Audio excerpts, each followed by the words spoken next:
Hi friends, welcome to my channel. ఈరోజు మా ఇంట్లో చికెన్ బిర్యానీ చేస్తున్నాను. ఈ బిర్యానీ సింపుల్గా ఎలా చేయాలో ఈ వీడియోలో లాస్ట్ వరకు చూడండి. 1/2 kg చికెన్లోకి ఒక గరిటె కారపొడి, 1 టేబుల్ స్పూన్ ఉప్పు, 1 table spoon garam masala, 1 table spoon star అనాస పొడి, కట్ చేసి పెట్టుకున్న టమాటా ముక్కలు, నిమ్మకాయ రసాన్ని కూడా పిండుకోవాలి. కట్ చేసి పెట్టుకున్న కొత్తిమీర, పుదీనా కూడా వేసుకోవాలి. 2 టేబుల్ స్పూన్ల వరకు నూనె వేసుకొని ఒకసారి కలుపుకోవాలి. చికెన్ అంతా పట్టే విధంగా కలుపుకోవాలి. ఇలా కలిపేసిన తర్వాత 1 టేబుల్ స్పూన్ అల్లం పేస్ట్ వేసుకొని ఒకసారి మళ్ళీ కలుపుకోవాలి. 1/2 kg పెరుగు కూడా ఉండలు లేకుండా చేసుకొని చికెన్లో వేసేసుకోవాలి. ఫ్రై చేసుకున్న ఉల్లిపాయ ముక్కలు కూడా వేసేసుకొని చికెన్కు బాగా పట్టే విధంగా కలిపేసి అరగంట పాటు ఫ్రిడ్జ్లో పెట్టుకోవాలి.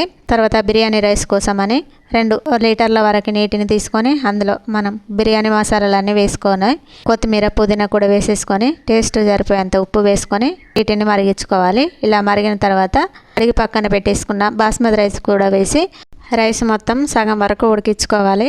చికెన్ దమ్ పెట్టడానికి కోసం వెడల్పాటి గంజు తీసుకొని నానబెట్టిన చికెన్ అంతా వేసేసుకొని మనం ఉడికించుకున్న రైస్లోని వాటరు 1 గ్లాస్ వరకు రైస్ వాటర్ని చికెన్లో పోసుకోవాలి. ఇలా పోసుకున్న తర్వాత సగం వరకు ఉడికిన బాస్మతి బియ్యాన్ని మొత్తం చికెన్ పైన వేసేసుకోవాలి. ఇలా గంజు రెండుగా వేసేసుకున్న తర్వాత ఫ్రై చేసుకున్న ఉల్లిపాయ ముక్కలు, కట్ చేసి పెట్టుకున్న కొత్తిమీర, పుదీనా ఆకులు వేసుకోవాలి. ఇవన్నీ వేసేసుకున్న తర్వాత కొంచెం నిమ్మరసం పిండుకోవాలి. ఇవన్నీ వేసేసిన తర్వాత ఆవిరి బయటికి పోకుండా వెడల్పాటి మూత పెట్టుకొని స్టవ్ ఆన్ చేసుకొని స్టవ్ మీద చపాతీ పెనాన్ని పెట్టుకొని బిర్యానీ గంజును పెట్టి నుంచి ఆవిరి బయటికి వెళ్ళకుండా బరువు లాంటిది పెట్టేసుకోవాలి. నేను రైస్ ఉడికించుకున్న గంజు మాత్రమే పెట్టుకున్నాను. అందులో వాటర్ ఉన్నది కాబట్టి అది బరువు సరిపోతుందని పెట్టేసుకున్నా. బరువు పెట్టేసిన తర్వాత ఒక 40 నిమిషాల పాటు మీడియం ఫ్లేమ్లో బిర్యానీని మొత్తం ఉడికించుకోవాలి. ఇలా ఉడికేసిన తర్వాత 40 నిమిషాలు అయిపోయిన తర్వాత ఒకసారి మూత తీసేసి మనం ఇంట్లో తయారు చేసుకున్న నెయ్యి ఉంటే వేసుకోవచ్చు, లేదంటే బయట కొనుక్కున్న నెయ్యి అయినా వేసుకోవచ్చు. నేనైతే ఇంట్లో తయారు చేసిన నెయ్యినే 1 గంట వరకు వేసుకుంటున్నా. ఇక్కడ నెయ్యి కూడా నేను బాగా వాడట్లేదు, నూనె కూడా ఎక్కువ వాడలేదు. బిర్యానీలో లైట్గా కొంచెం ఫుడ్ కలర్ వేస్తున్నా, కొంచెం డెకరేషన్ కోసం అనేసి ఫుడ్ కలర్ కూడా కొంచెమే వేస్తున్నా.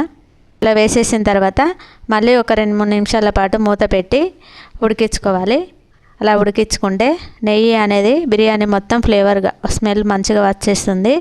5 నిమిషాలు అయిపోయిన తర్వాత గ్యాస్ ఆఫ్ చేసుకొని బిర్యానీ గంజు దించేసుకొని ప్లేట్లో సర్వ్ చేసుకుంటే ఎంతో సింపుల్గా ఉండే బిర్యానీ సింపుల్గా ఈజీగా అయిపోయింది.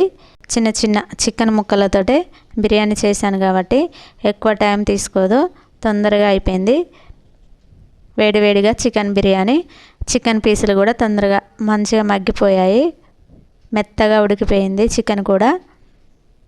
బిర్యానీ కూడా పొడి పొడిగా, రైసు బాగా మెత్తగా కాకుండా పొడి పొడిగా ఎంత బాగా వచ్చేసింది. చూడ్డానికి చాలా యమ్మీగా ఉంది కదా. ఇలా వేడివేడిగా బిర్యానీ చేసినప్పుడు అందులో చికెన్ కర్రీ కూడా చేసుకొని తింటే ఎంతో టేస్టీగా ఉంది. ఇంట్లో ఇలా చేసుకుంటే అందరు కలిసి తినొచ్చు కదా. ఈ వీడియో కనుక నచ్చినట్లయితే నా ఛానల్ని లైక్ చేసి సబ్స్క్రైబ్ చేసుకొని షేర్ చేయండి. Thank you friends.